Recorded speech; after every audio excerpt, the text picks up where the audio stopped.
Dear viewers, we welcome you to the Daily Sun Diplomatic Talk. In this program, we used to meet some of the resident ambassadors based in Dhaka. And today we have a very special guest among us. Today we will talk to the Ambassador Extraordinary and Plenipotentiary of the Republic of Korea in Bangladesh, Ambassador His Excellency Park Yong-sik. Ambassador, you are welcome to our show. It's my pleasure. Ambassador Park Yong-sik is a very veteran diplomat. He has a special interest in international affairs.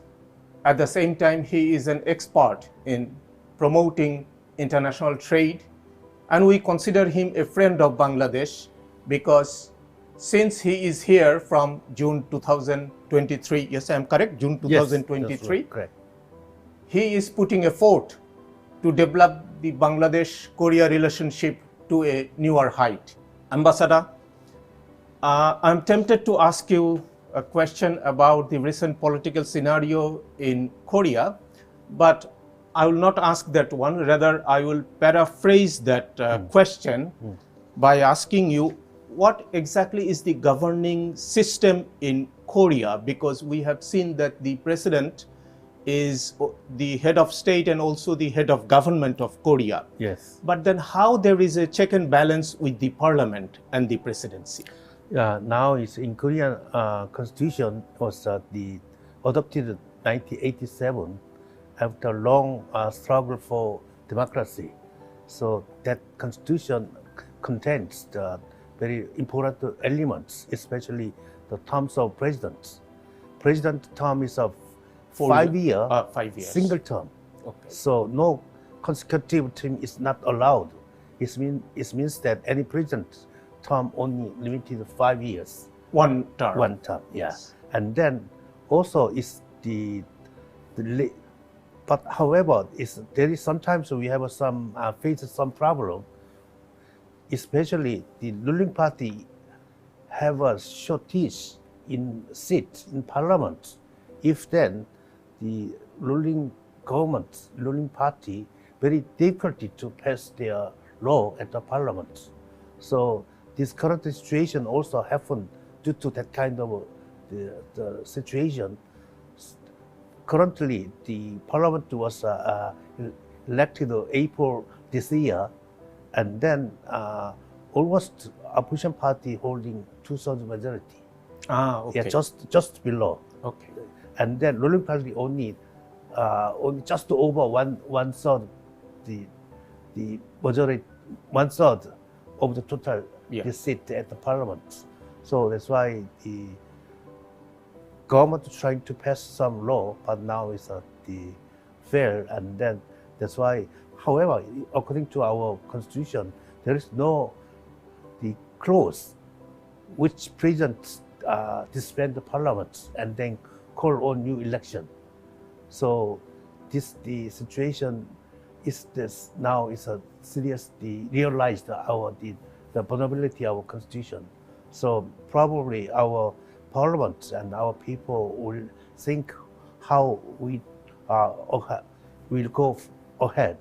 Probably we'll start change of constitution.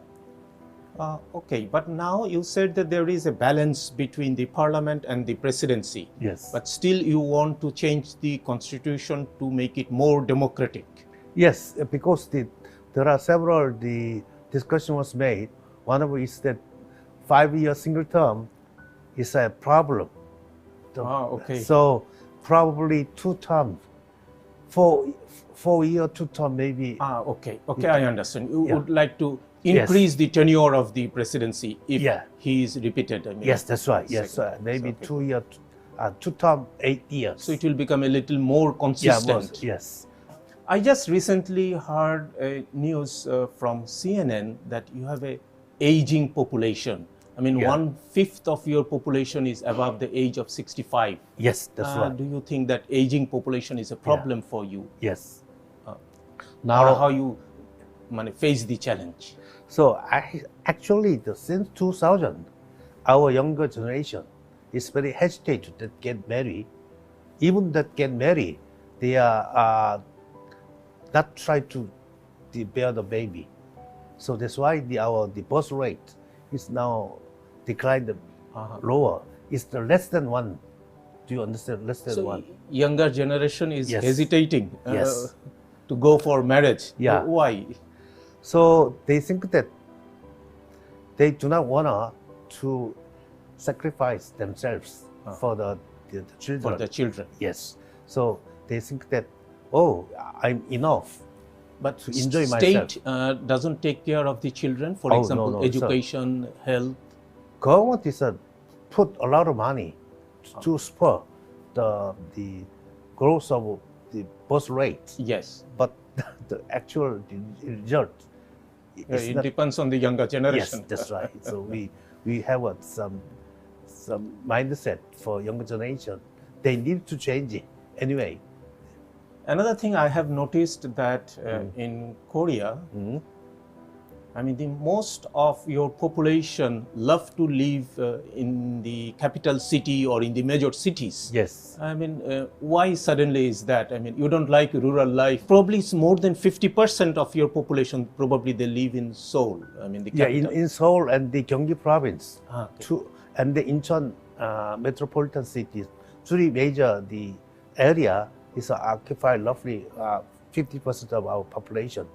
So They are urban population. yes, urban. So nowadays we like encourage our people to relocate to the rural area.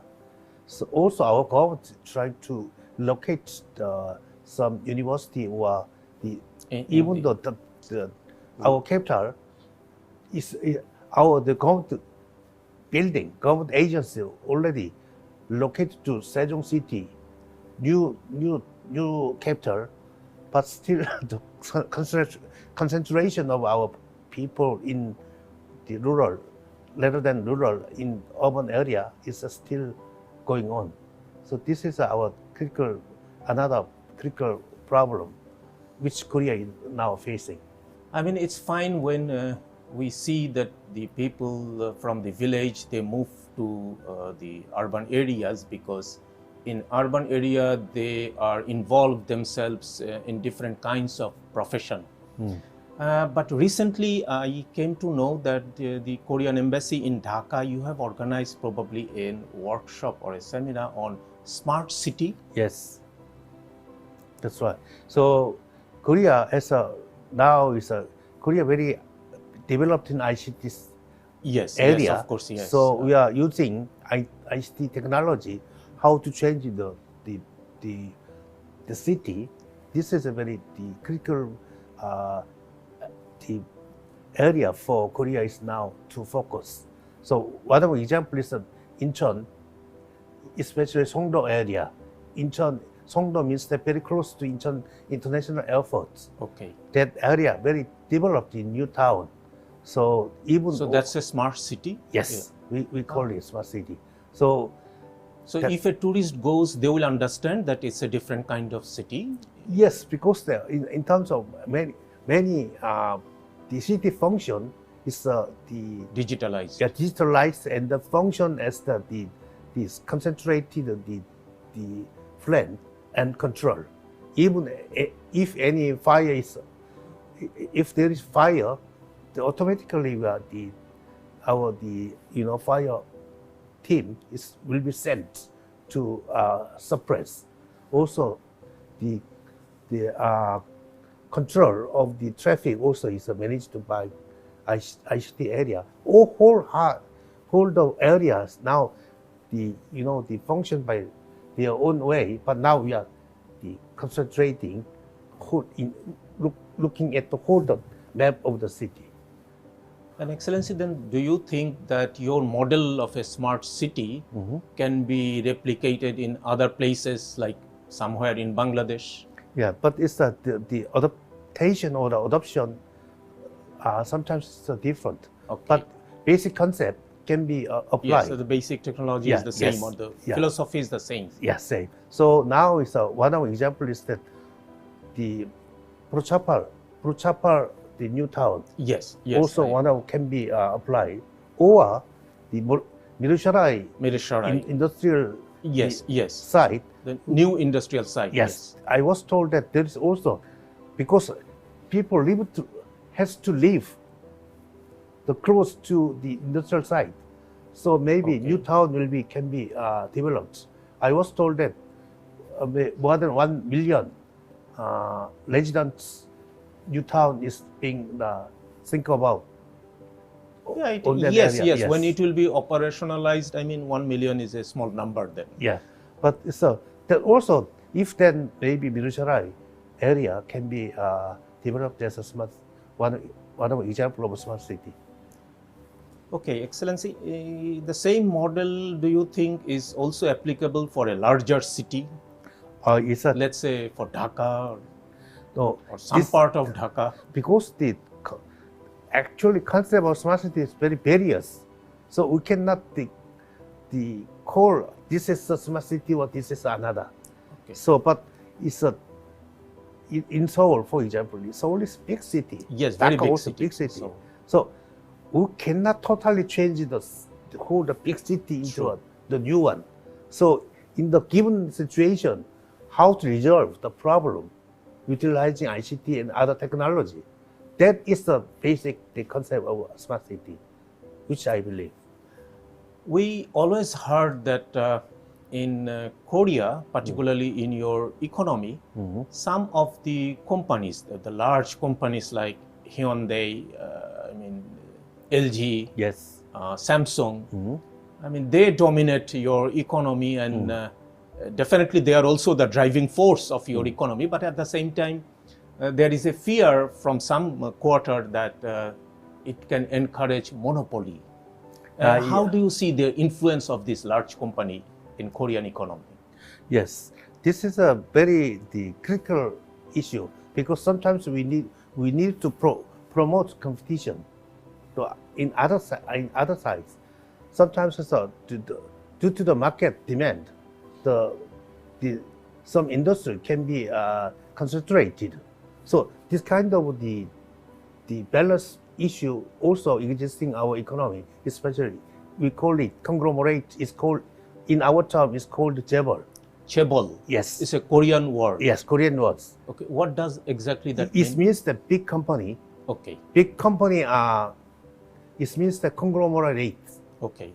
So Samsung, but by sector, for example, the semiconductor, now not only Samsung but also SK Hynix also competing. Okay. So we are not one. In our case, in our economy, no single company cannot dominate any sector, any industry. At least two companies exist. So we have a long experience. The competition make good, more quality good, as also price is become cheaper. That is our experience. That's why our basic the concept of economy is that promote the competition among the market players. Okay. Okay. But at the same time, they also have a huge role in developing the Korean economy, those chaebols. Yes, that's right. Because when we start a new industry, big money is required. Yes. So if then the chaebol, Samsung or Hyundai, is more easier to Invest mobilize more money. Yeah, big Mobilize. money. Yeah, money. And Excellency, we have seen that during the Asian financial crisis of 2007-2008, Yes. I mean, it was a miracle. I don't know whether it was a magic. I mean, a Korean magic that when almost all the rising economy of Asia were suffering, I mean, the Korea, they were developing and developing and developing. So what exactly is the magic behind that? I think that the 1997, 1998 is very painful for our economy. So before the wealth quality is very good, but since then our inequality in wealth is widened. Okay. But one thing is clear: before 1997, 1998 economic crisis, our economy was developed on as a input of the basic elements of capital or labor.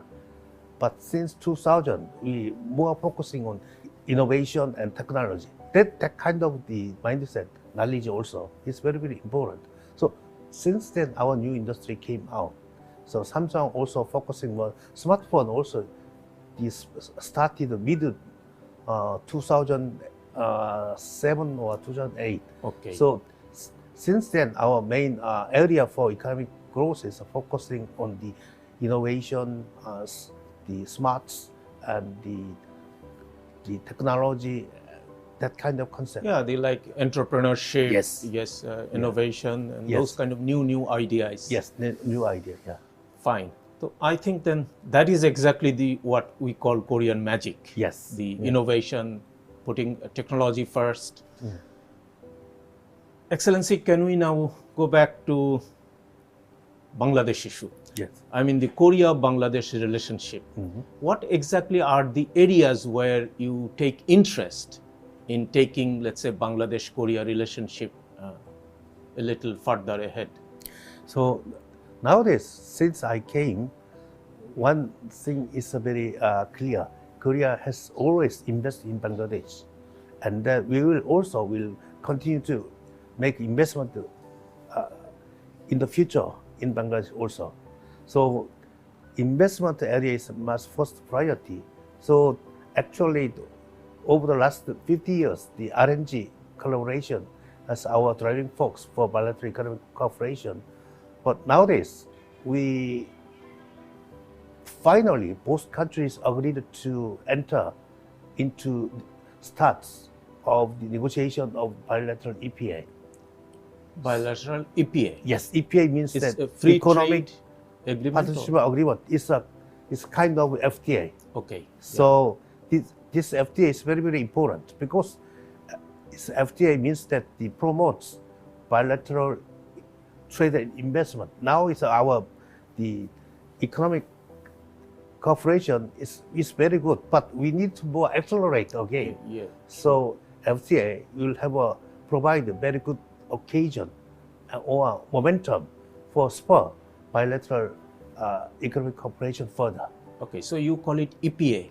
Yes, EPA, because there is. So this is already a proposal to our government. No, it's already announced. Okay. You are working on it already. Yes, yeah. I mean that the commerce advisor of Bangladesh visited Korea, and then November 28, he met our trade minister, and then both announced to start negotiation of EPA.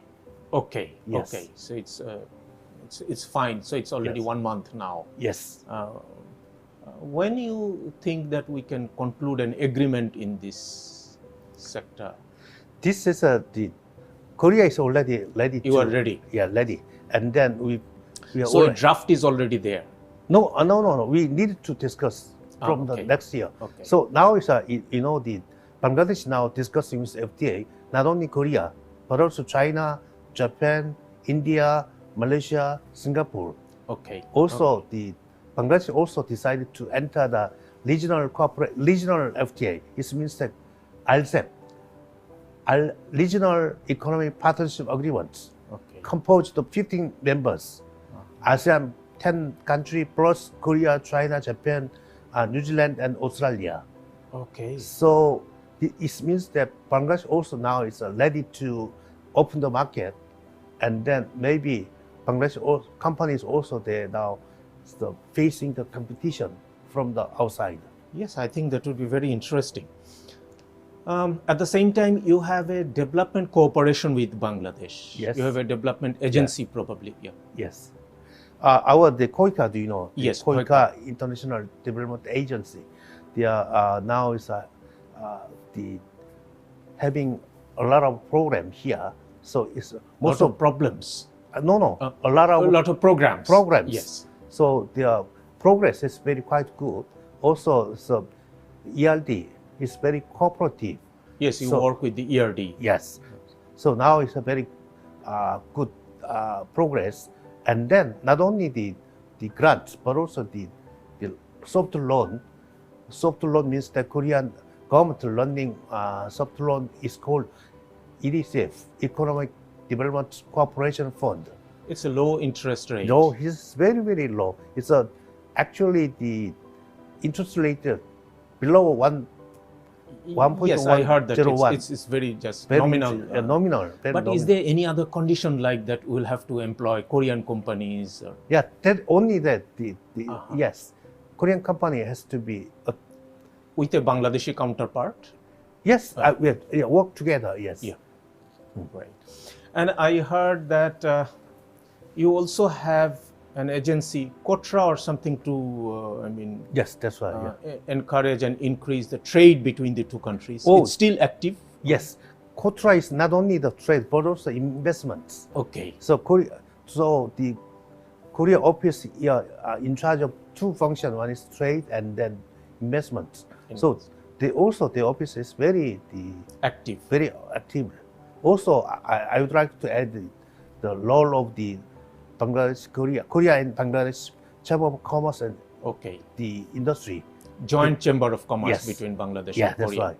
So this year, September, the 6 member, maybe presidents and vice presidents and former presidents and 3 more company went to Korea, and then they met the Korea Packaging Association, Korea Import Association, and then they had signed the MOU.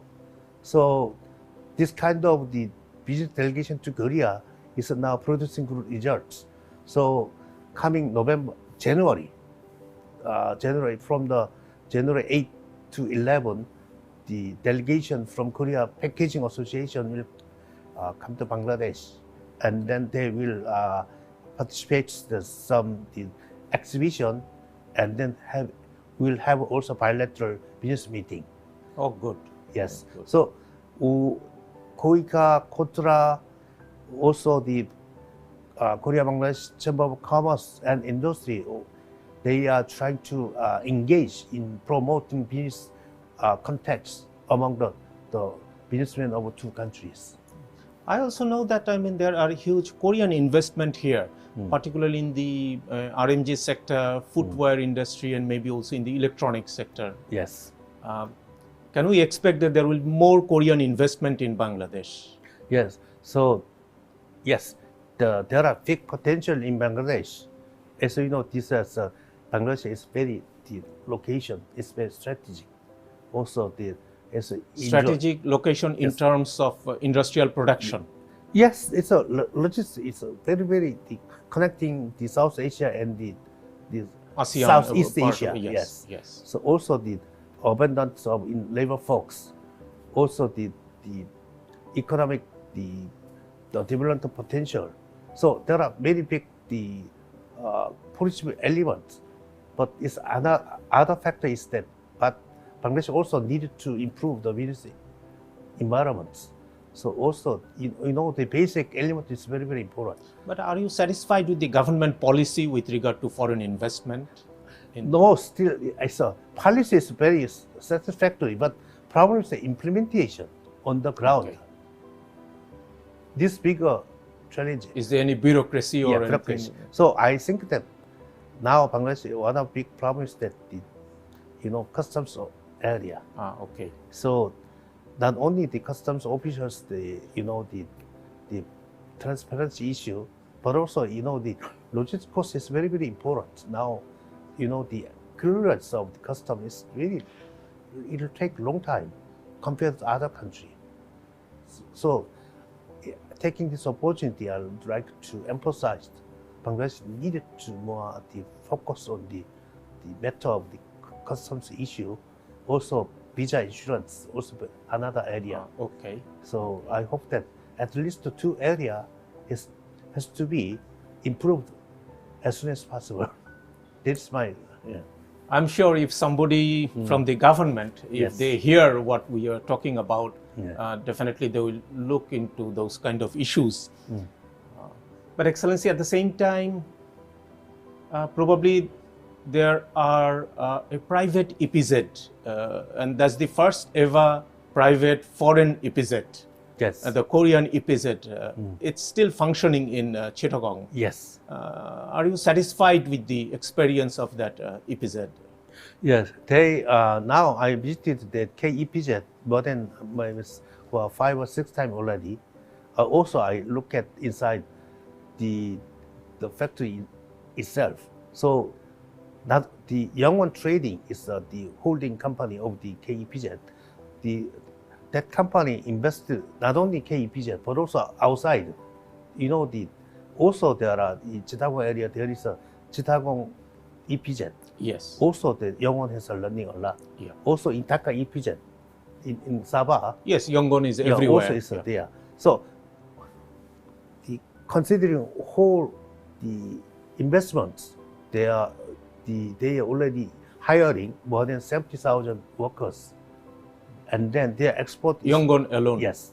70,000. Yongwon alone, the hiring. Yes. Employing, 70,000 workforce yes, from that's Bangladesh. right, yes. Also, their export is more than $1.2 billion total. So, I think that they also they're making investment. Now so they are building new building for the ICT building, also new factory for the garment as well as textile. Also, they are now trying to build hospital. Yes, Excellency. I mean, the role of Yongwon and Yes. the other Korean companies are very exemplary.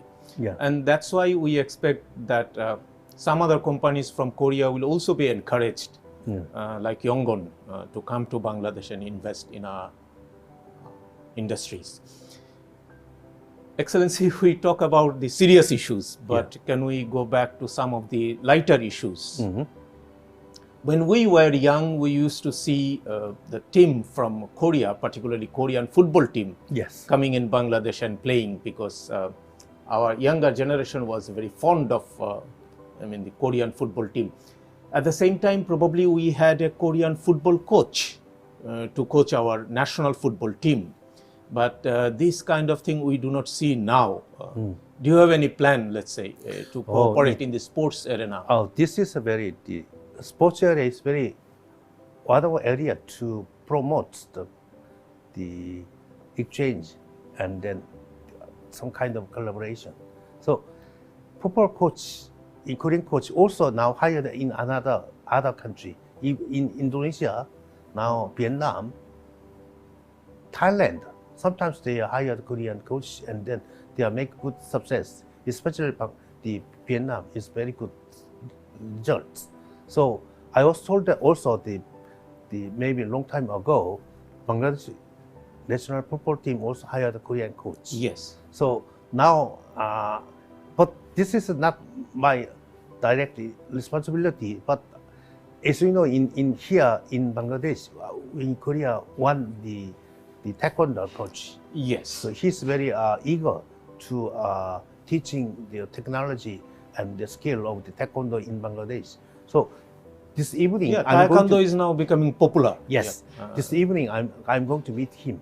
Okay. So our government is decided to some award for him for his the contribution. Yes. So this is another area. So also I hope that Bangladesh will get more medal in Asian game or this soccer game. So I was a former ambassador to Nepal. Yes, Excellency. So at the time, the soccer game was held in Kathmandu. So at the time, but in terms of taekwondo, Nepal is better than Bangladesh. Oh yes, maybe. Yeah. So but that's there why, was a time when Yes. Bangladesh was superior to all other South Asian countries in football. I hope those days will come back again, and if there is a Korean coach, Yes. maybe. Yeah. And at the same time, you have an expertise, you have developed so much in gymnastics and swimming, in taekwondo, as you said. But I was very fond of sepak takraw. Is it sepak takraw that we jump and then cross the ball? And personally, It's very acrobatic. Yeah, acrobatic. But personally, I don't know much about that game. But I only know that sport is one of the events of Asian game. Yeah, okay, Asian Yes. Games, not Olympic Not, yet. I think not Olympic yet. So I also maybe both country can maybe exchange game, but our national team level, I don't know how much they are. I mean, it's doing pretty well. new for us, and I do not think that our players are still on that level. But maybe in the school, if we are interested to introduce, maybe someday players will come up, because yes. it's very acrobatic. It's a very artistic game. That's And right. it's very interesting to look at. But Yes, I don't that's know right. how difficult it will be to play. Yes, that's Do you play golf here, Excellency? yes. Because Yeah. I have seen that all Korean ambassadors, they used to love Yeah, playing that's right. golf Yes, here. yeah. So every Saturday morning, I play together with the Tiger. Do you like our golf course? Yes, Tiger golf members at the Kumitula Kulmitula Golf Golf Club. So that is giving me another of the joy. So it's a golf rally is very nice event for making friends of the Bangladesh, the businessman or the soldier or the the bureaucrat or former bureaucrat. That is good. Ambassador, I would also like to our viewer to know about the Korean wave. It's the wave of the newer generation, probably. Yes. The K music, K culture, K cuisine, or I do not know how wide is the Korean wave, or what exactly is the Korean wave? So actually, It's a music, or it's a lot, but start with the Korean music. pop music, Yeah, or pop Korean music. pop Yeah. music. So especially Korean young team is very, the very well in dancing. It's not easy to dancing and the song at the same time. Okay. So that is another reason why Korean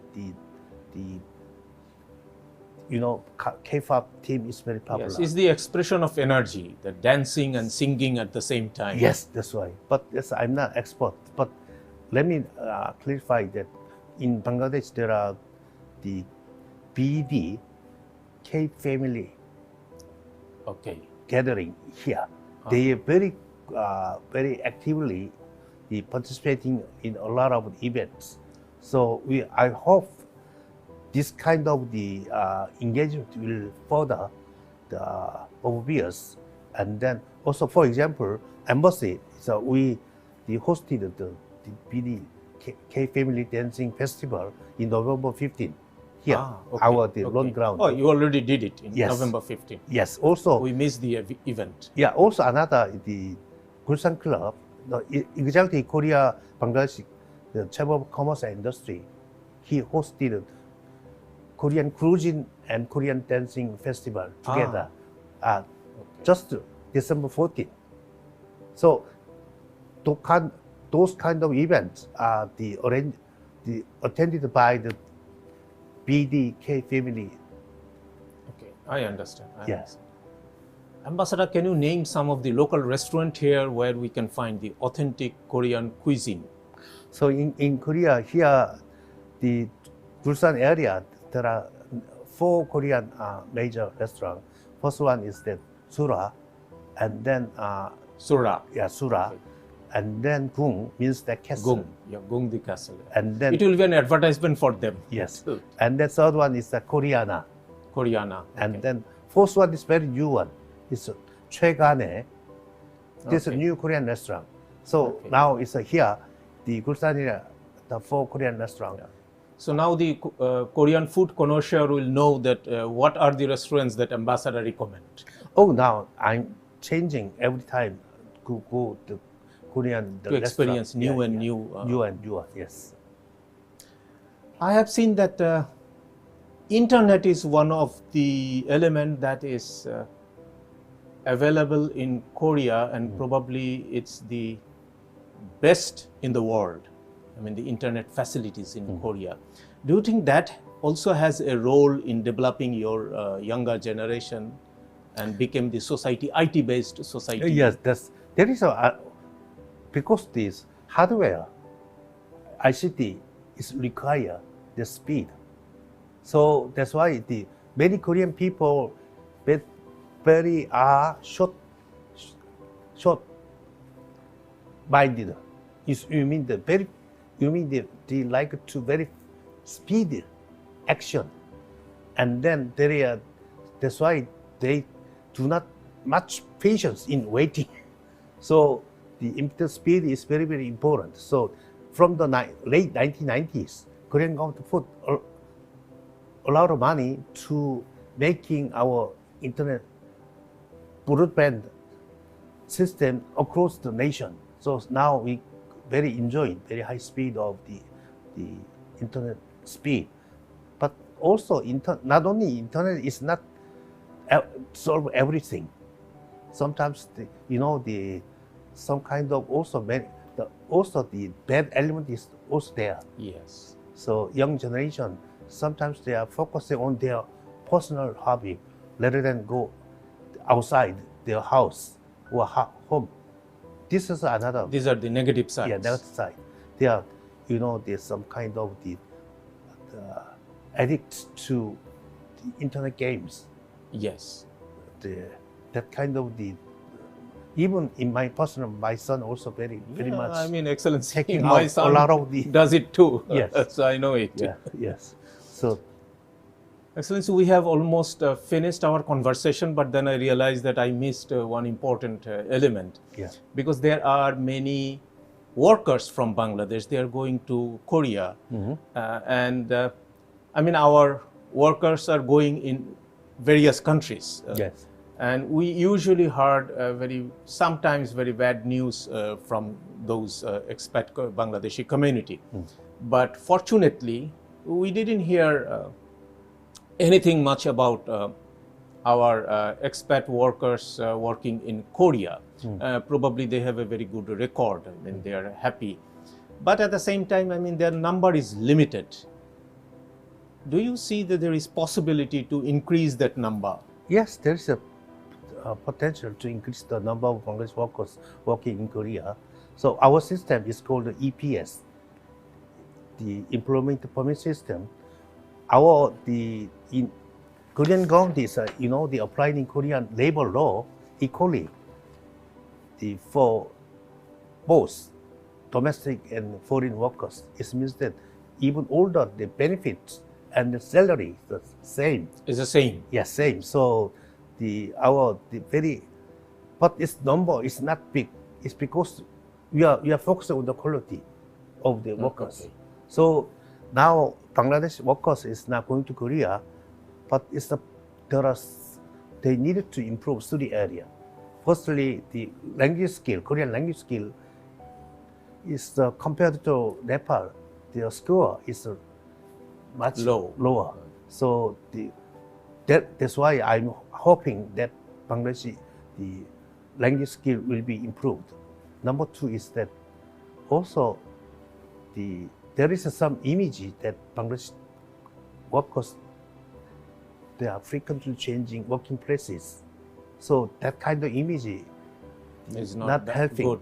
Yeah, so that's why the Korean employers, they are preferring the workers from other countries. Even Nepali workers they preferred by the Korean employers. Why? Because they are very loyal, and then they do not change the working places frequently. Number 3 is the technology skill. So also, Bangladesh, some area is very good technology and skill, but still, if they improve the skill, if then the salary will go up. So nowadays, shipbuilding industry, shipyard area, we face very serious shortage of workers. So now not only the private sector, but also the public sector, the training center, they are now teaching the welding and other area for to be hired at a Korean shipyard, the sites. So I hope that kind of the entry of the skillful Bangladeshi workers to be increased in Korea. So, Ambassador, if we sum up, then you said about employment permit system, EPS. Yes. That decides that who can go to Korea Yes. for searching a job there. Yes. And then you said that these interested workers, they need to learn Korean language. Yes.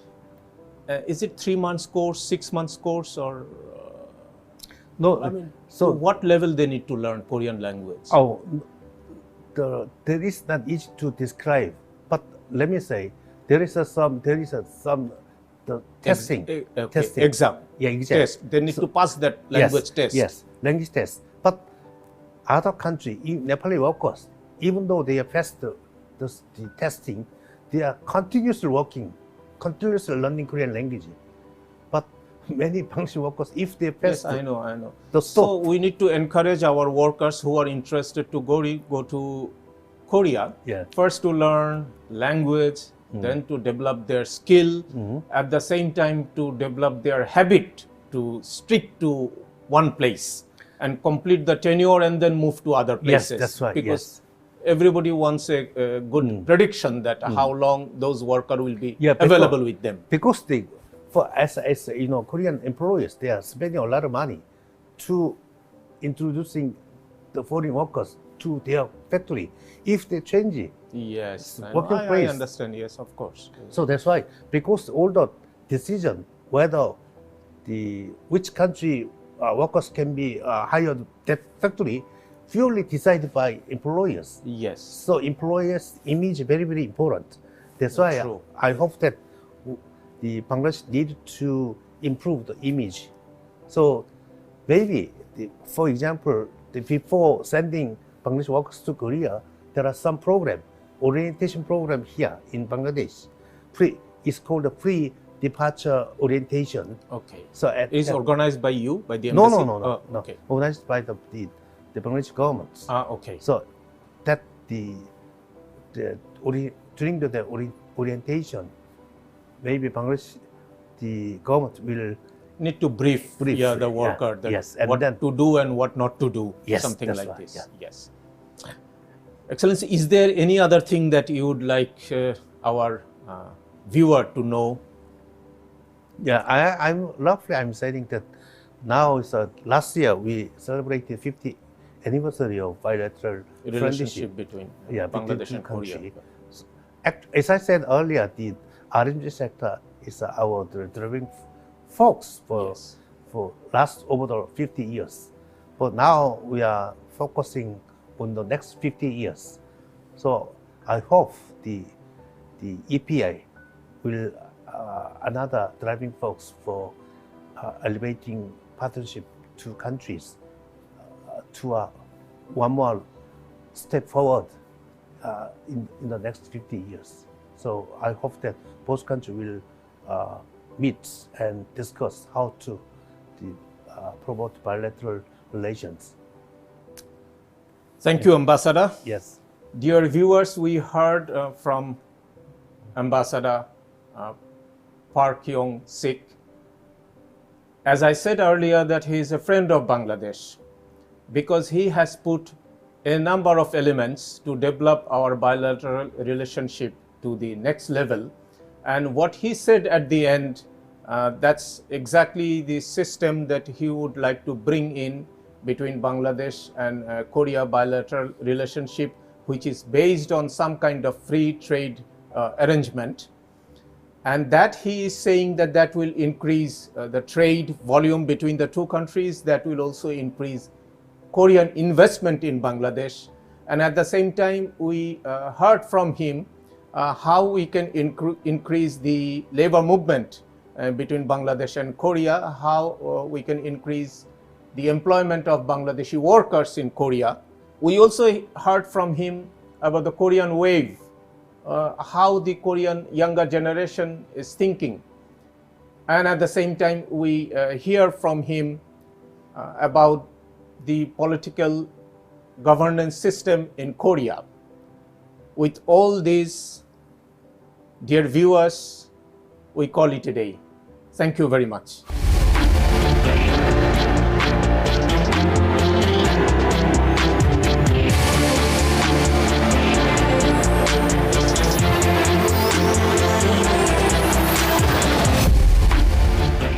Hello viewers, welcome to another episode of Inside the Dressing Room. I'm your host Dhaka. Bangladesh team is going to be very busy soon with the Pakistan series. How they are going to do after the Dubai debacle. We are going to talk about that, and also we're going to talk about the Bangladesh A and New Zealand A match, which finished in a draw in Mirpur. To talk about all that, I have Atif Azam with me. Atif, welcome to the show. As I've mentioned in the introduction, that Bangladesh will be gearing up soon against Pakistan. But after the debacle of the UAE series, did you have any opportunity to talk to the players or the management? How is the mental situation over there? I think they are going with a mixed feeling. Some of them were reluctant, but had to agree after the board insisted them to agree. Apart from Naidana, everyone else is available. But still there's a lot of reluctancy. সব মশার বিরুদ্ধে সুরক্ষা দিতে এলো Bashundhara extreme aerosol মশার বিরুদ্ধে extreme সুরক্ষা But at the same time, I've always seen that Bangladesh have done well when their The back chips was are against, down, exactly. or backs against the wall. So they're expecting to make a good fight back. But I don't think that's really possible at this moment. Right, Because when you'll be playing Pakistan, they'll be coming with the top players of the PSL right. under their belt who have been playing T20 constantly. So they're in a much better shape physically. I mean, their muscle memory is much better prepared for T20 Right. than the Bangladeshi cricket. Atif, there's been always a lot of talk regarding the BCB schedule, what they do for the national team.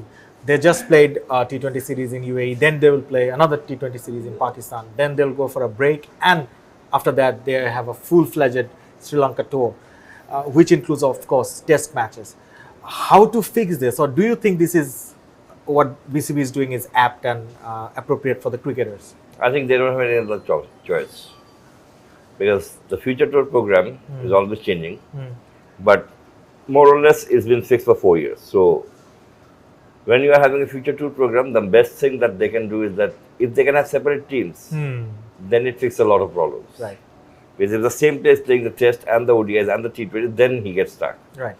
But if you have separate team, I don't say that you have separate team for 3 formats. I say you have separate team for red ball and white ball, exactly. In that case, that can be a much easier for players to adapt. Right. But at the same time, you have to understand that we don't have a lot of players. So Right.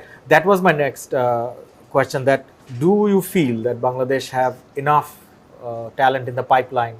Because we also saw the Bangladesh A versus New Zealand A match, which ended in a draw in Mirpur today.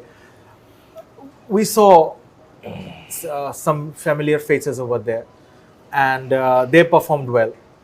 If I take names, Namul Bijoy, Zakir Hossain, all the players who are familiar played well. So no new talent. Do you think it's a bit of concern for BCB for the upcoming future? if we had pipeline, then we wouldn't be picking Miraj for Tommo. Exactly. I think that speaks a lot. If you've got a good pipeline, then you would be picking up a player, I mean, like for like replacement. So that's one thing. And the second thing is that you're talking about familiar faces. I don't think that playing Anamul Haq or anyone with familiar faces have been playing cricket for so many years. Exactly. I think we need to make a plan regarding our A team and emerging team and all the HP teams. Like if there's a possibility, there should be 3 or 4 national team players in the A team. Whereas if you see, I think all of them have played in the national team. More or less all of them. Exactly. So that's not how things go in the A team. But what I feel is that we are a very result-oriented country, and being a result-oriented country, we always go for results. Because I was personally very disappointed to see emerging team win the championship Exactly. by 2-1. Because when you are playing against South Africa and you are playing 4 spinners and 1 pace bowlers, that itself is demeaning. I mean, demeaning in the sense you are winning the match, but are you really improving? Exactly. And When you got a team like South Africa, right. you should be you should be preparing a wicket where it encourages pace bowlers. In that case, what would have happened? You would have learned how to play pace bowlers in the middle overs. The youngsters would have learned that. Yes, but because these wins, this series win, these are all fruitless unless it bears fruits for the national team. Exactly. And Atif, very interesting that you've mentioned this topic of picking spinners, a handful of spinners for a foreign team. Bangladesh A team did the same against New Zealand A. So do you think the BCB think tank in the near future or in a long run are only thinking about results rather than producing players? At least their action speaks that way. Because what I feel is that I will take home advantage, but only when I'm in the national team. Exactly. So, apart from being in the national team, home advantage will not serve us. But why did New Zealand came here? to learn how to play spin.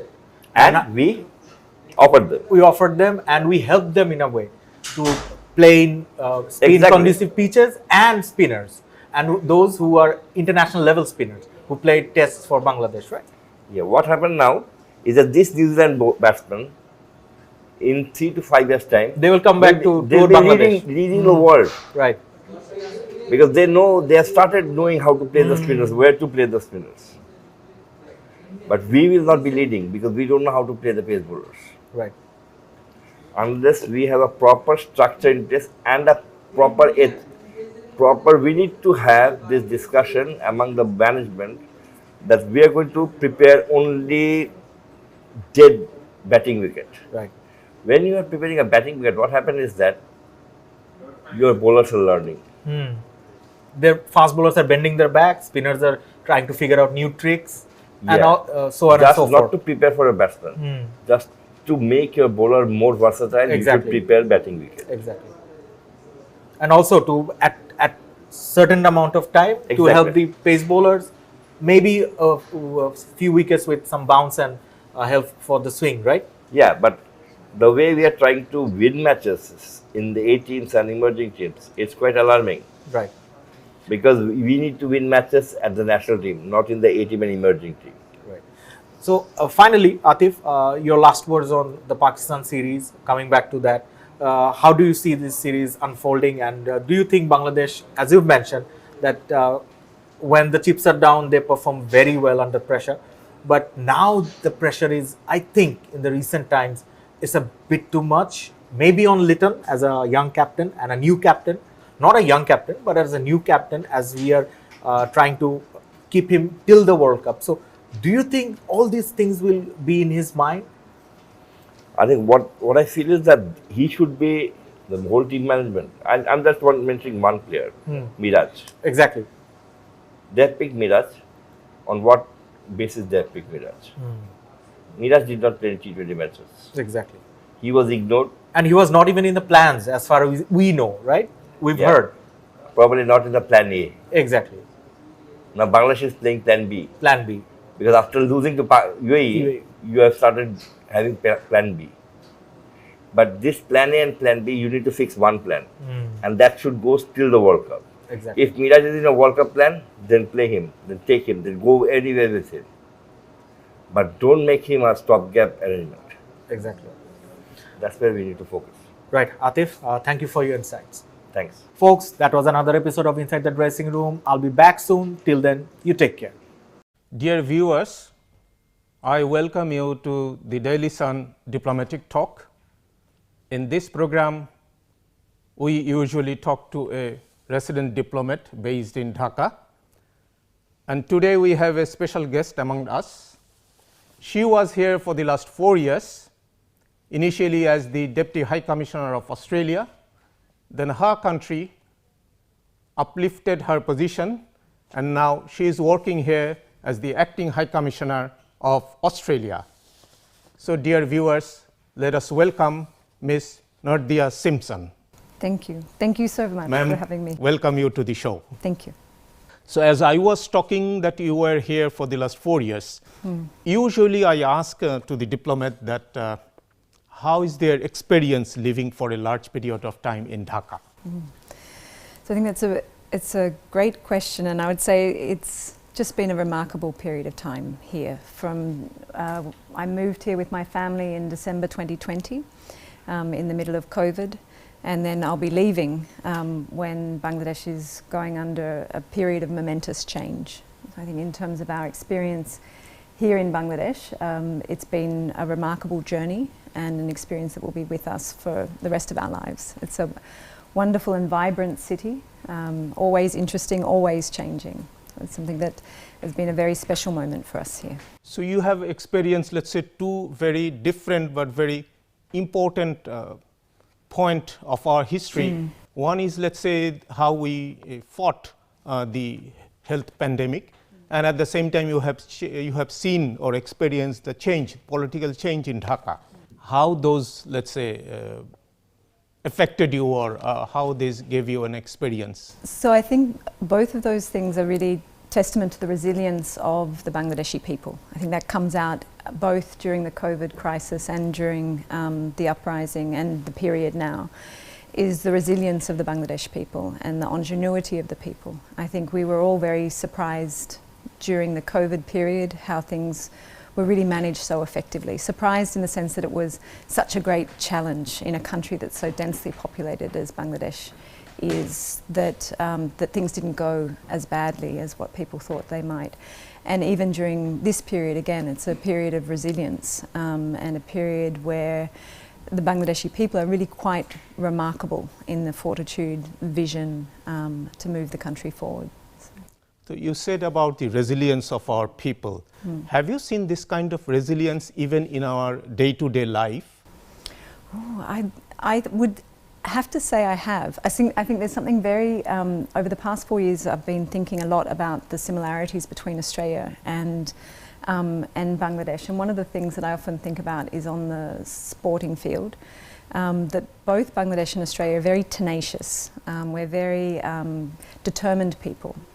And so I can see a lot of similarities in the daily life with Bangladeshis, that when they have an idea, they want to run with it and they want to keep it moving forward. So you do see it in the everyday life here in Bangladesh, and I hope you also see it in the daily life in Australia, because I think that's something that we really value, that idea of determination and resilience. I'm sure that within these 4 years you have traveled outside Dhaka as well. Which place, let's say, you like the most? So when you look at the map of Australia, it's very clear we sit between the Pacific Ocean and the Indian Ocean, and we're very much a coastal people. So majority of our population is around the coast. The centre is quite dry, and not many people live in the centre compared to the coast. So I don't think it would come as any surprise when I say that my favourite place in Bangladesh was Cox's Bazar. Okay. I think for someone who is, I grew up on the coast, and so to go to the longest continuous beach in the world, to look out over the Bay of Bengal, it does something to your soul. It's a wonderful experience, and so I think Cox's Bazar would have to be my favourite place.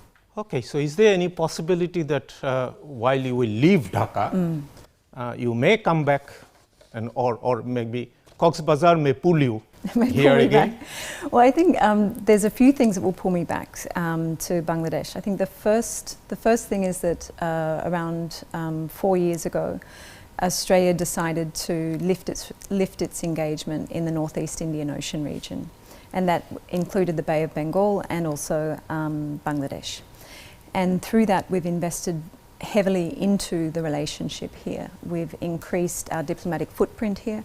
We've also had a new resident defence advisor here, which has really enhanced that intense relationship with defence, has really enhanced the quality of our overall relationship here in Bangladesh. So professionally, I feel that there may be something that pulls me back from when I go working from Canberra. There is a lot of engagement with Bangladesh. But equally, from a personal perspective, I think there are some wonderful things in Bangladesh that would pull me back. I'd just like to list maybe just three. I'll have to say three. So the three things, the first would be in terms of the art and culture. Okay. So one of the things that I have really enjoyed here in my time in Bangladesh is looking at the art. So I remember the first time... Art means the paintings. Paintings. So the first time I saw SM... Fine art. Yeah, fine art. SM Sultan, when the first time I saw his work was just really remarkable. So have you visited his place in Norail? I haven't. So I will have to you make... still have time, and I would I suggest do. that I still you got take 10 days, so I'll have to make a trip. But I think for me the Bangladeshi art is is a wonderful expression of confidence, resilience, and a kind of joyfulness that's not frivolous. So it's sort of joyfulness in the everyday life. And so throughout the past 4 years, I've had the ability and the opportunity and the privilege to be able to engage with viewing Bangladeshi art. Some of the great artists here, like Kamrul Hassan or Manarul Islam, and even some of the more modern artists. I really like an artist called Anakul Majumdar as well. Yes. And so I think that's one thing that will... His sketches? Yeah, I have a number of his pieces. They're just that expression of... With charcoal probably, the charcoal with the black background in red and in blue. Okay. So the difference between... He's a young artist, probably. Yeah, it's that, for me, it's that idea of expressing the urbanization challenges, so what's happening in the rural area, and the city has very different styles of artwork. So I think the art will bring me back, so that's one thing that will bring me back. The other thing, I would have to say, Bengali sweets. So in terms of food, sweets are my weakness, and as my friends and colleagues know, I'm a great fan of Bengali sweets. So you have a sweet teeth. I have a sweet tooth, and when I start, I can't stop. But I think the sweets, they all tend to have similar ingredients, but the more you get to enjoy them, the more you taste the subtlety between them. And then the third thing that would bring me back to Bangladesh on a personal note is that I haven't done as much travelling as I would like to have done in my time here. And there's still so many different places to see and so many different aspects of the country to experience. So both professionally and personally, I hope to come back. With regard to art, as you mentioned, can I ask you one more question? I mean, maybe very silly question. Do you see similarity with Sultan's artwork and your Aboriginal art? Well, that's a really interesting question. I must admit, I hadn't. I've seen in some Bangladeshi artwork that has the fine painting. I think it's at Nipa. There's an artist that does sort of fine painting, but I haven't. But I'll go back and explore it because I hadn't thought of that. So you have a very large, let's say, aid program in Bangladesh. It's probably under AusAid, yeah? AusAid has now merged. No, so we've merged. So it's now just called Australian Aid. Australian Aid. Yeah. Okay. So when you pick the areas where you invest in your aid program, so do you consult with Bangladesh, or how you pick those areas? It's your decision, or it's the government of Bangladesh decision, or it's a consultation? Yeah, so I think that's a really good question. It's a bit of a combination of things. So, but from our perspective, we like to do it in partnership with the government in terms of identifying key areas of interest. So it's key areas of interest, but also key areas where we can lend support. So the Australian Development Assistance here in Bangladesh is divided into two key areas. So one would be the assistance to Bangladesh, and the other, of course, is the assistance to the Rohingya crisis response here in Bangladesh. In terms of our engagement with the government of Bangladesh, we go through a period of planning where we identify key pillars of our development program going forward, and then we identify key partners, and we engage very closely with the government of Bangladesh. But not just the government, it's the government, other stakeholders, NGOs, community groups, to see what are the areas of interest where we can align our objectives. And then hopefully we can choose areas that are of mutual benefit and mutual opportunity for both Australia and Bangladesh going forward. So when we talk about the aid, these are grants or these are loan or? So we generally, in Bangladesh, it's grants. Entirely it's grants? Entirely grants. We do have a small set of loans that the Australian government does, but in Bangladesh it's entirely grant-based assistance. Okay, so then you have a claim to pick. Yeah, in some ways, yes. And I have also seen that there are many Australian NGOs working in the entire Bangladesh. Yeah. How many of them are here? Yes, look, you have any idea? I have to say I don't know the exact number, and often that's because approximately it's 100. I couldn't tell you. I'd be guessing, and particularly as well because some of the international NGOs that are international brands like CARE or World Vision or Oxfam, they can have relationships with the Australian branch of that organisation, but that organisation is also an international organisation. But we have a long history of cooperation with both during the Pakistan period, but in particular I want to highlight our contribution during 71, where there's some well-documented images, very nice images of the food assistance that we gave to the refugees in India during that time. Do you know that there was an Australian who used to work with Bata during 1971? I do. Yep, and he received a gallantry award for his involvement during our liberation war. Yeah, Mr. Oderland. Oderland, yeah. So apart from the NGOs, sometime is there any conflict with our government with regard to your financing or funding the NGOs work? Or? I think I wouldn't say that there's conflict. Because there are procedures in terms of when you fund an NGO here in Bangladesh, there's certain procedures that you go through to have that assistance approved. And that can sometimes be challenging, it can be time consuming, but I heard some very positive news yesterday that there was a consultation with the NGO Affairs Bureau, and under the interim government they're looking at ways to better streamline those approval processes. So I wouldn't say that there's conflict with the government, but certainly we want to be able to streamline that assistance so it can meet the needs of the people far more rapidly.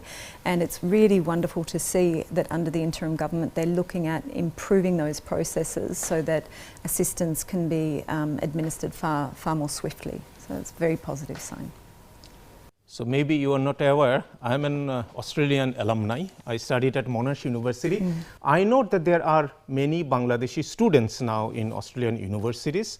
Some of them are within your aid program, but many of them are just private students. They go there and they pay for their studies. Do you have any statistics available with you that how many students are there in Australia, Bangladeshi so students? my understanding is it's around 14,000. 14,000. And each year, as a rule of thumb, it's around 10,000 students. Rule of thumb, plus or minus, it goes up in terms of the number of visas issued. But at the current, each year you are saying that around 10,000 students go to Australia for study.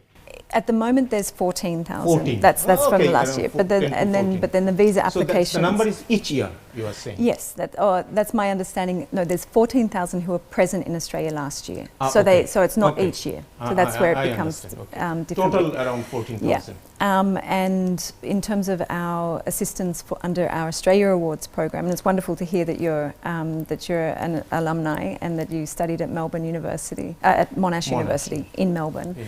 One of the things I'd like to highlight to the viewers is that when we look at our Australia Awards program, our highest number of scholarships from the Australian government go to Papua New Guinea and Indonesia, which makes sense. They're very close neighbours of Australia. And number 3 is Bangladesh. Oh. So it's something that we're very proud of in terms of our commitment, because through education it's not just about the skills transfer, it's also about the development of those strong people-to-people links between our countries. But personally I'm also interested, not exactly for increasing the number of aid students, but I will be happy to see that there is a comfortable system to go through for our students who would like to finance their study and at the same time they would like to study in Australia. So for the private students, is let's say the visa procedure is easier, or is there any way that how they can approach? Yeah, that's an interesting question, and one that's been raised by the government, the interim government with us. We had a visit earlier this year from our Home Minister. There were some requests around our visa processing and the streamlining of that. And I can say that our visa processing with Bangladeshis, in terms of the numbers that when I looked at it, was that overwhelmingly far more visas are granted to Bangladeshis as a percentage of applications than for other countries. And that's a testament to the high quality of the applicants who are applying to study in Australia. And it's something that we always aim to streamline those processes. There was a brief period. So they need to apply for IELTS first, yeah? Yes, yeah. And then get an admission in some of the Australian university. And with that admission document, they need to apply to the Australian High Commission in Dhaka. Or you apply online. Online. So a lot of our visa processes are centralised and they're administered globally. Okay. And so that's the way the process would work. I would really recommend to anyone who's interested in studying in Australia to look at the reputable education providers or the facilitators to go through them to work out which institute might be the most beneficial for their study. I mean, another thing, do you have also any study that how many of these students they come back to Bangladesh?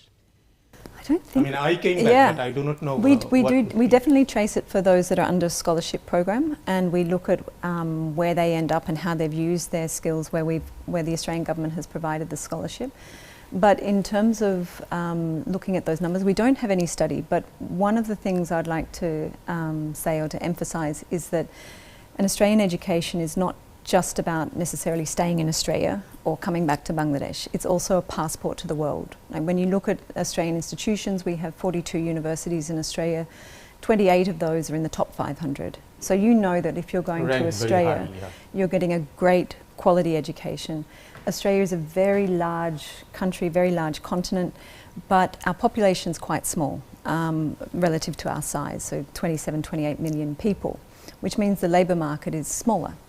So for many people, we're seeing an increase in people going to Australia to study, to then use those qualifications to migrate elsewhere and to return to Bangladesh. We don't want to lose those qualified students. Absolutely, of absolutely. The professionals. They need to be here to build. Because we are afraid of a brain drain. Yeah, of course. But it's fine. I mean, studying in Australia is always a great experience. Yeah. You learn from also the other students from other countries who gathered in Australia. So it's a great learning place. Yeah, and it's also that now with the world becoming much smaller, that people will move back and forth between. So it's not just a one-way migration. So as you mentioned once about the Rohingya crisis, so those they are, let's say, Myanmar nationals, and for us they are Myanmar refugee. Mm-hmm. And I know that you are extending financial assistance to them, both bilaterally and multilaterally as well. Do you see that providing assistance to them, I mean humanitarian assistance to them, will eventually resolve the crisis?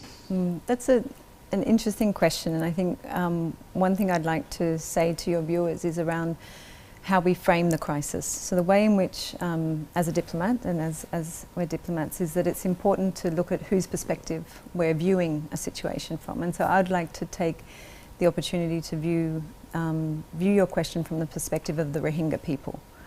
So from their perspective, they didn't ask for this. Their rights have been violated, and they've taken shelter in Bangladesh, and just want to recognise the contribution of the Bangladesh government and the Bangladesh people in providing that shelter. I think we say it a lot in meetings, but it's actually something that's really quite remarkable when you think of the population of Bangladesh, the most densely populated country in the world that's not a city, providing shelter to a group of people who are fleeing persecution. So I think that the humanitarian response is necessary and it needs to be ongoing.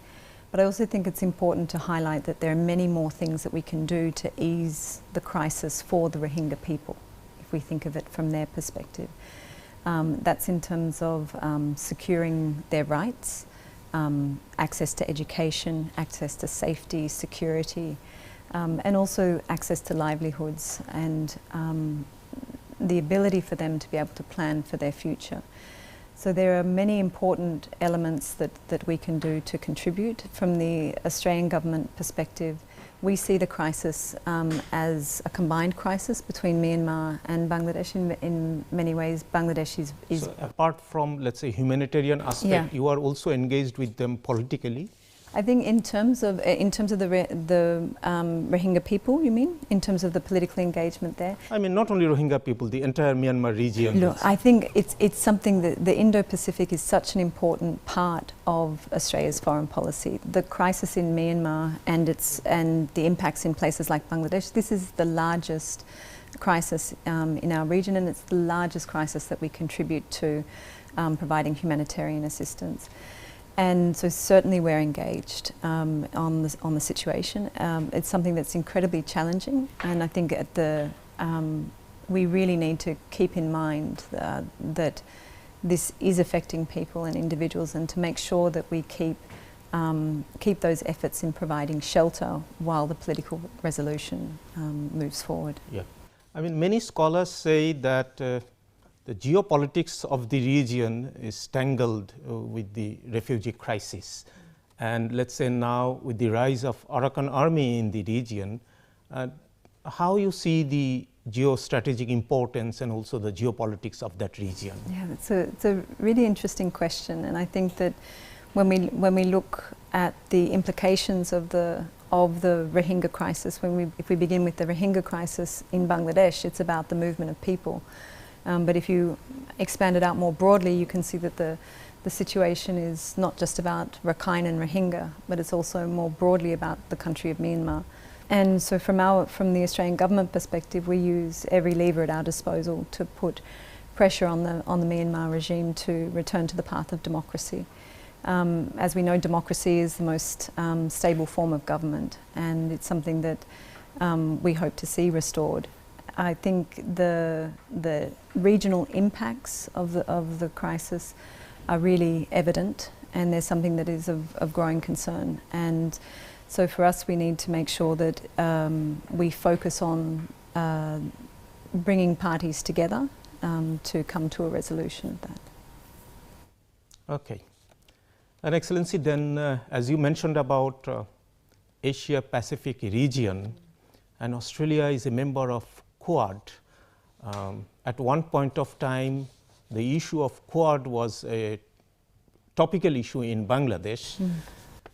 Can you give us some light on Quad or your activities on Quad? Sure, it's a really timely question because just at the end of last year, the Quad foreign ministers released a statement on 20 years of Quad cooperation. So the Quad countries first cooperated together through the Boxing Day tsunami. So it was something where the four countries of the Quad, so that's Australia, the US, India and Japan, came together to provide humanitarian assistance in the region when it was affected by the Boxing Day tsunami. I think that's the lens through which it's important to look at the Quad. One of the things that underpins the Quad, or not one of, the key thing that underpins the Quad. Is it a defense forum or defense pact? It's not, in the sense that or security forum? No, I think it certainly has elements of security interests, but more importantly, it's about having a free, open, stable and prosperous Indo-Pacific region that is inclusive and resilient. And that's something that I think we all aspire for in our various ways. So is there any possibility that in near future you can expand Quad or its activities or even membership? Yeah, it's not to my knowledge, and so that's something where we know that Bangladesh has a very strong relationship with all four Quad partners, and so that we hope that the strength of those four relationships continue for Bangladesh. We are almost at the end of our talk, but before I finish, I would like to mention something about the Australian sports. Mm-hmm. I mean, in Bangladesh, cricket is a very popular game, and for that region, I mean, there are many fans of Australian cricket in Bangladesh. Have you noticed that one, or have you seen? Absolutely, I've noticed that a lot, and I also noticed that that there's a lot of interest, particularly when Australia is playing India. I was here when we really felt that the whole country was behind us in the final for the World Cup last year. Yeah, World Cup last year, and then but certainly there's a great deal of support, and a number of people who have said to me that Australia is the second team they support. So we really like that and hope that continues. How you see the prospect of Bangladesh cricket? Look, I think I have to say at the outset, I am an Australian, and we all love cricket, but we love it to varying degrees, or we have knowledge of it to varying degrees. So I don't want to say anything out of turn in terms of where I see the progress for Bangladeshi cricket, because I'm simply a viewer of the sport, so I don't know the details. But from my perspective, one of the things I understand is that there hasn't been a tour of Australia for a long time. And so we hope that maybe when I'm back in Australia that the Bangladesh team might tour, but that's just my personal view. And I think the prospects for Bangladesh cricket is that it's definitely on the up, But from my perspective, and when looking at sports diplomacy, I think it's really important to move beyond those key sports, whether it's in European countries it might be football, or for South Asia and Australia it's cricket, to look at sport as a community-led endeavour, and all those benefits from community sport, whether it's the building of self-confidence and young people learning to work as a team. So I think from my perspectives it would be really quite interesting to see Australia and Bangladesh engage in a wider range of sporting activities. Which are the other sports you think? Yeah, that it's a good question. I'm incredibly biased. I think I'm a big fan of squash, and I've been really impressed with squash here in Bangladesh. So I think sports like that, or women's soccer. I mean, I should say football to the football fans there. So women's football, amazing. So Bangladesh women football team is also doing good. Yeah, exactly. And so I think there's certainly maybe not at the global level, but definitely at the regional level, yes. and also I think water sports. So one of the things that we both share is amazing waterways, and so things like swimming, surfing, that type of thing. There's a lot of opportunity for that here in Bangladesh. So have you seen that boat ride competition here?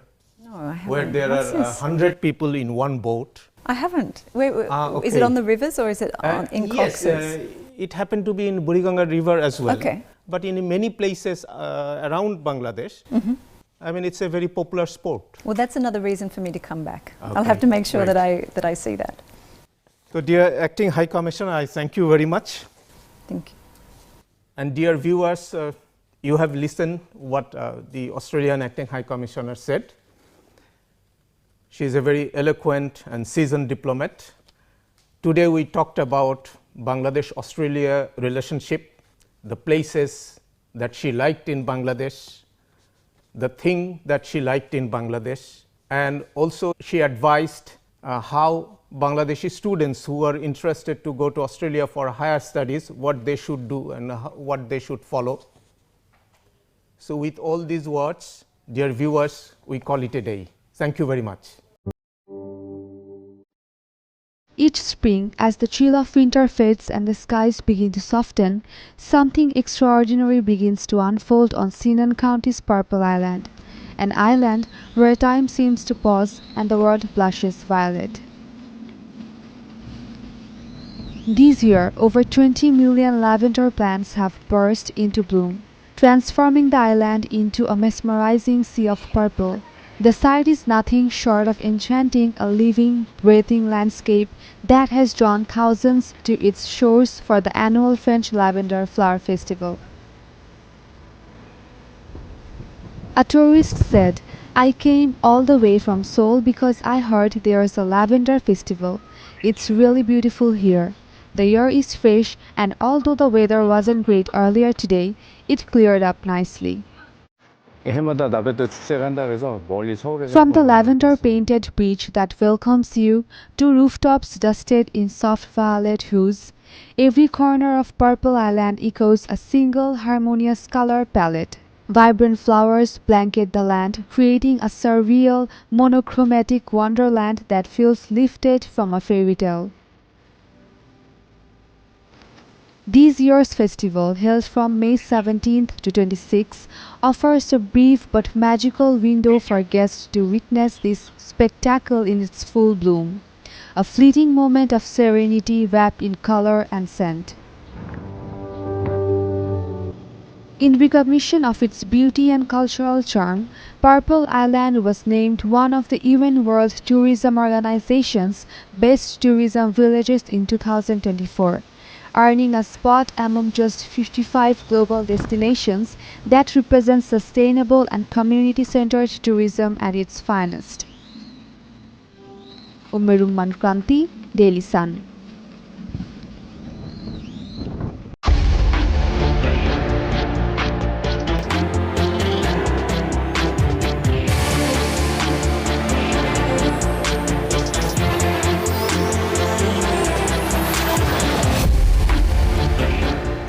Dear viewers, we welcome you to the Daily Sun Diplomatic Talk.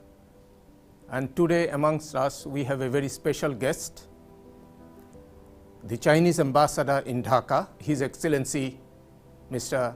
Yao Ben. Excellency, we welcome you to the show. It's my pleasure and my honor.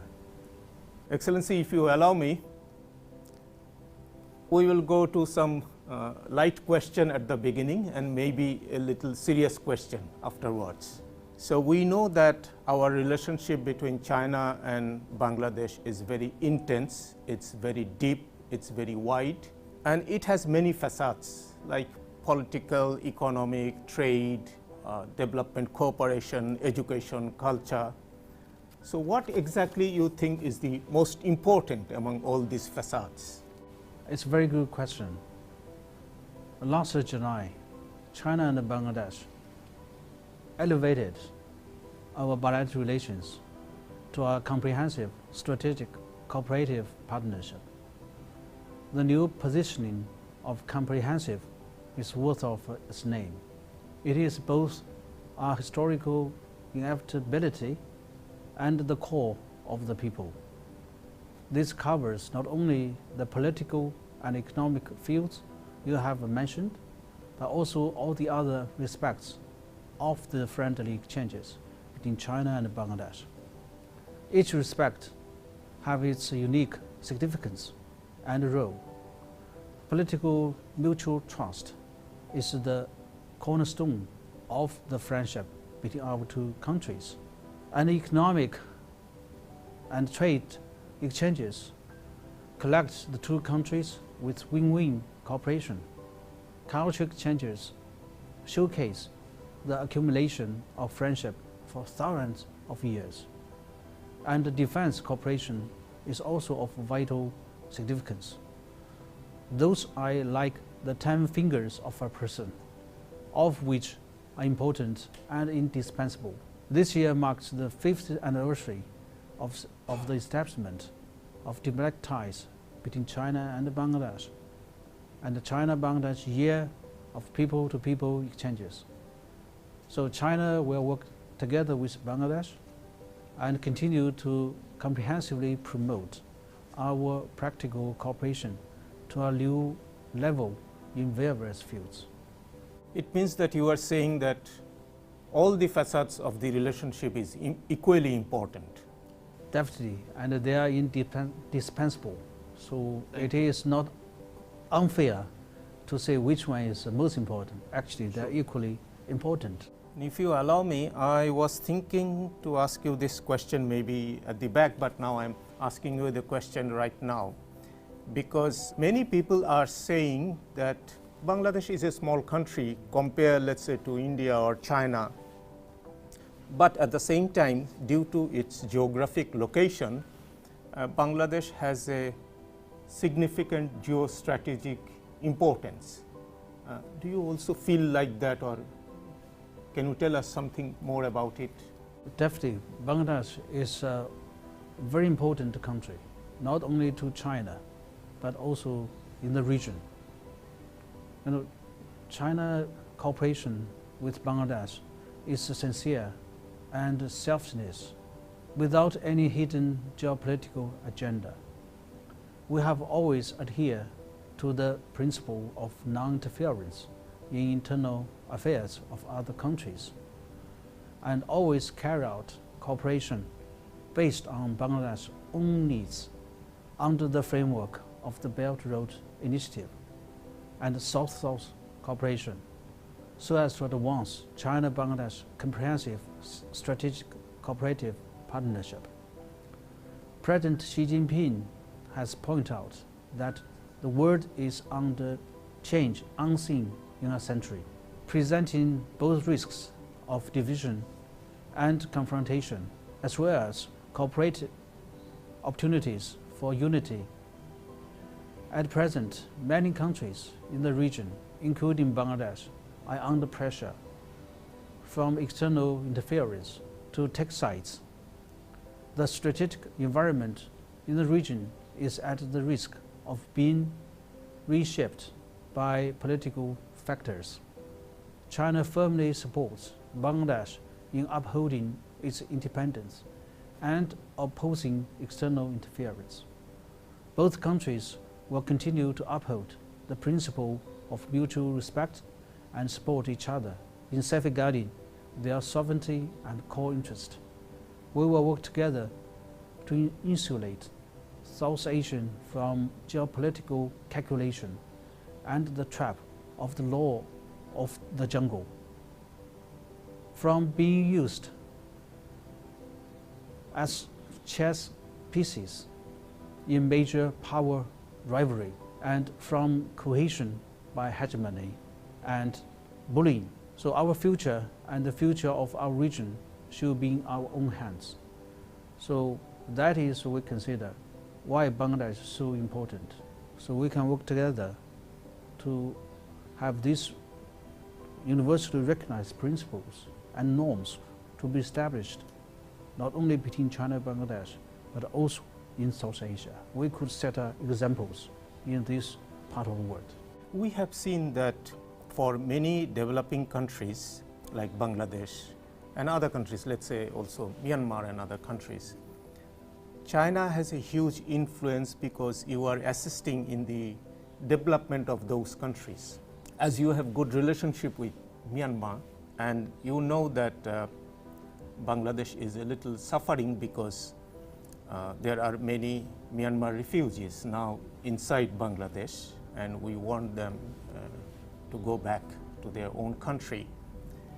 Do you think the presence or your influence of your own country can have a stabilized effect in Myanmar? Sure, actually, that is what China is contributing so far. Definitely, as you mentioned, we're all concerned about the situation in Myanmar. But I should say, the Myanmar issue is by nature Myanmar's internal affairs. China does not want to see conflict or turmoil in Myanmar. That would cause suffering to its people and bring instability to the region. So China upholds the principle of non-interference in internal affairs, definitely of Myanmar. But we support Myanmar in safeguarding its sovereignty, independence, and national unity, and backed Myanmar's efforts to achieve domestic stability and improve people's livelihood. I believe it is also the policy sought by Bangladesh side. China also supports dialogue and consultations among all parties in Myanmar so as to handle their difference properly and find a way for their internal problem and to find a development path suited to their country's conditions. China also supports the positive efforts of the regional countries to restore stability and cool down the situation in Myanmar. In this regard, we very much appreciated a couple of weeks ago, there's the first ever foreign ministers informal meeting in Bangkok, attended by all the neighboring countries of Myanmar. Yes, probably our foreign advisor also attended. Yes, they discussed national reconciliation, the border issues, and humanitarian support. So that demonstrates the regional efforts in this regard, which is very important to demonstrate together. So you support that regional effort? Definitely, definitely. We need the common efforts from all stakeholders in this regard, but based on non-interference in internal affairs of Myanmar. So China commends the Bangladesh side for the humanitarian efforts you have demonstrated to the Rohingyas, which has been sheltered in Bangladesh. I know more than 1 million people has been there for 7 or 8 years already. And the great sacrifice Bangladesh has made over the years. So China has always maintained that repatriation is only way out. We sympathize the suffering, the cost. Repatriation. Definitely, that's the only way out, except repatriation. So to achieve this end, China is committed to political mediation and encourage Bangladesh and Myanmar to strengthen exchanges, enhance mutual trust, handle differences, and broaden consensus. I believe there's a lot of stakeholders as to Rohingya issues concerned, but Bangladesh, Myanmar, you need to take the initiative. You need to put the issue under your hands. So it's Myanmar, Bangladesh, you have the decision as to in which way you can achieve the repatriation. So it is imperative that an end to the fighting in Rakhine states be realized as soon as possible. That is the current situation we are facing. It's the internal conflict, which is the most imminent, now the biggest barrier as to the repatriation is concerned. So we have to find the way to realize ceasefire inside Myanmar, especially in Rakhine states. So China stands ready to continue our efforts to bring about a ceasefire in Rakhine state and to create conditions for the repatriation of the Rohingya people. So that is our efforts. We'll continue to do, and we'll continue work with Bangladesh, Myanmar, and international stakeholders for this purpose. Thank you very much, because I think in Bangladesh also we feel that the repatriation should start as soon as possible, and that is the only viable solution for the refugee crisis. Excellency, I heard it from the newspaper and some sources. I do not know how far it is true, but in our north, I mean north of Bangladesh, there is a place called Donglam. So do you have any dispute with India with regard to the Donglam? And is there any development? You know, actually we do have a border issue or border disputes with India, and I should say it is left over by the colonialism. It traces back hundreds of years ago. So we are victim of the history in this sense. But we have been talking over the disputes for many years. And recently I see some positive development. China and India have reached resolutions on issues concerning the border areas following the close communication through diplomatic and military channels. China will continue working with India for the sound implementation of this resolution. So that resolution including the talks and also the withdrawal of the troops. So it is a quite comprehensive sort of solution as to the border issue is concerned. And I should point out, last October, Chinese President Xi Jinping and India Prime Minister Narendra Modi had a very successful meeting in Kazan, Russia. It is the highest level meeting in the last 5 years. The restart of China-India relations are in line with the fundamental interest of the two people, the expectation of global thoughts, and the right direction of the history. I believe all the countries in the region want to see China-India, we have normal relations. We continue our dialogue. That is also our policy. So the two sides should implement the important consensus reached by the two sides, respect each other's core interest, and enhance mutual trust through dialogue and communication. Handle differences properly with sincerity and integrity, and bring the bilateral relation back on a track of stable and sound development at the early date. There is no deny that we do have border issues, and we do not expect the issue be solved overnight. It is important. It is impossible. So China, India, as two neighboring major developing countries, we have also a lot of common interest.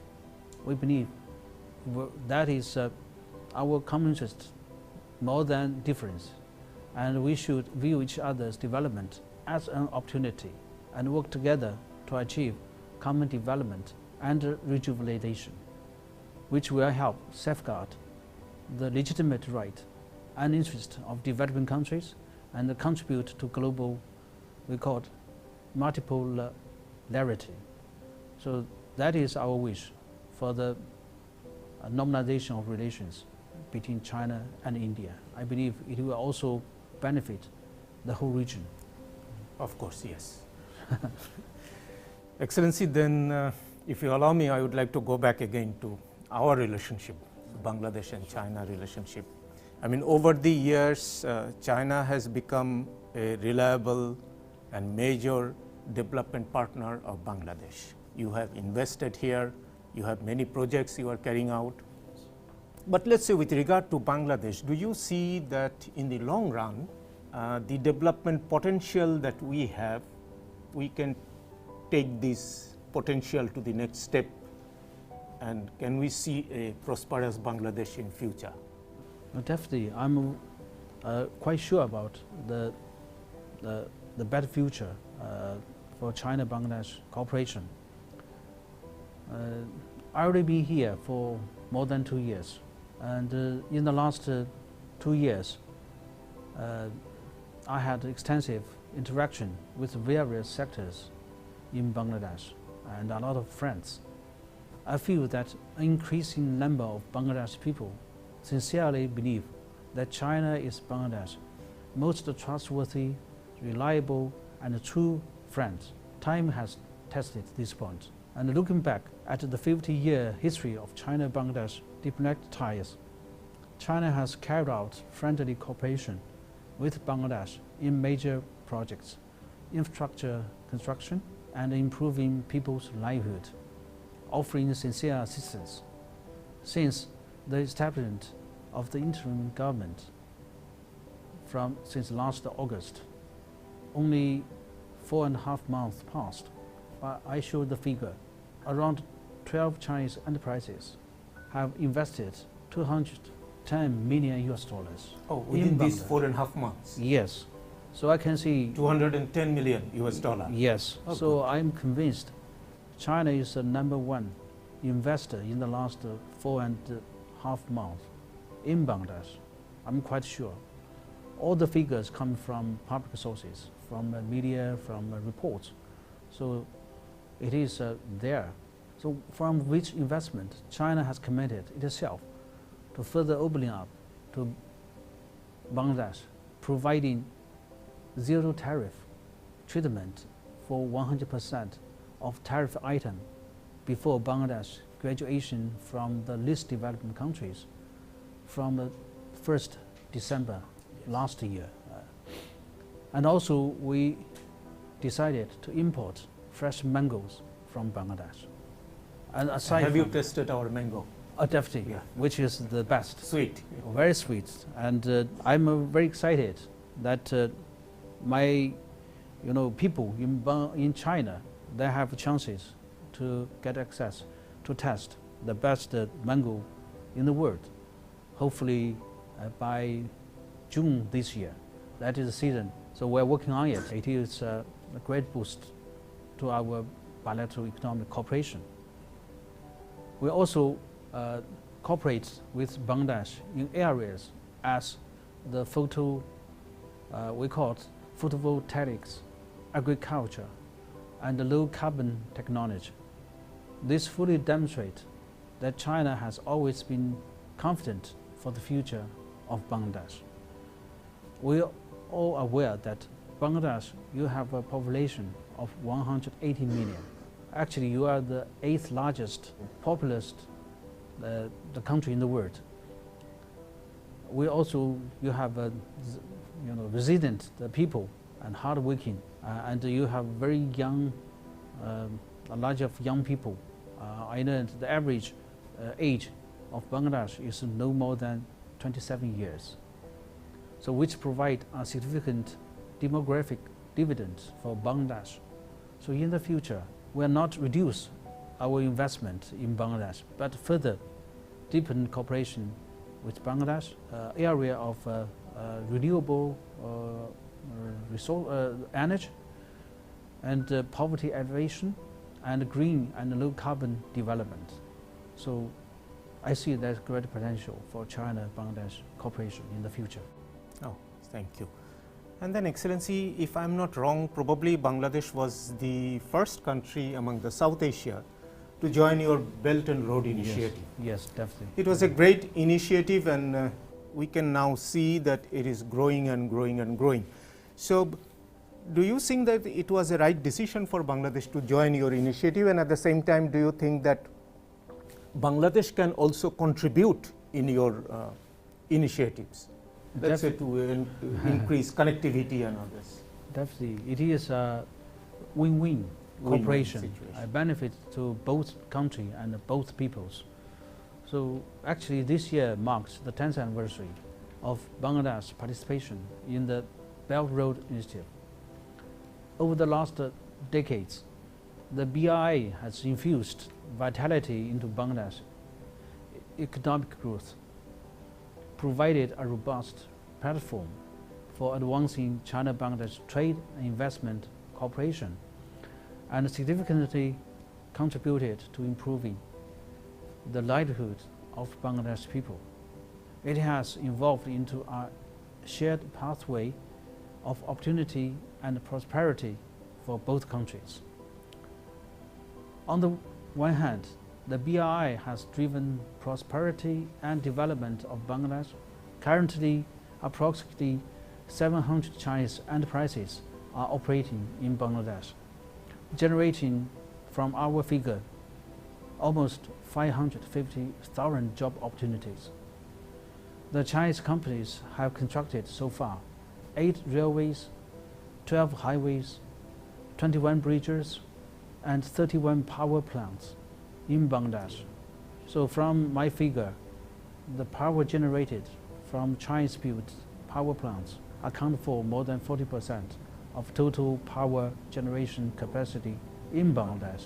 So that is the figure demonstrates contribution Chinese companies has made, or BRI initiative has made for the Bangladesh. So these mega projects have significantly enhanced Bangladesh transportation network, boosting logistic efficiency, alleviated energy shortage, and provided access to clean water. Actually, I should mention the Dhaka water treatment plant, which constructed 2 years ago in Dhaka. This plant alone, they provide clean drinking waters to 5 million citizens in Dhaka. So it is also the way to improve the living conditions of Dhaka citizens. And we are working with Bangladesh side to build more such water treatment plants. Yes, because we lack clean water. Yes, drinking water. there's another one in Rajshahi, now is under construction. But I think China wants more sort of these projects which can directly benefit the people of Bangladesh. So I should say these projects have not only driven economic development, but also improved the quality of life for the millions of Bangladesh citizens. Well, Ambassador, I mean, it's very fine to see those mega projects, and when those are implemented, people are happy seeing those. But at the same time, all these projects create some kind of debt on us. And do you think that in the long run, how we can balance the debt and at the same time our aspiration? Each spring, as the chill of winter fades and the skies begin to soften, something extraordinary begins to unfold on Sinan County's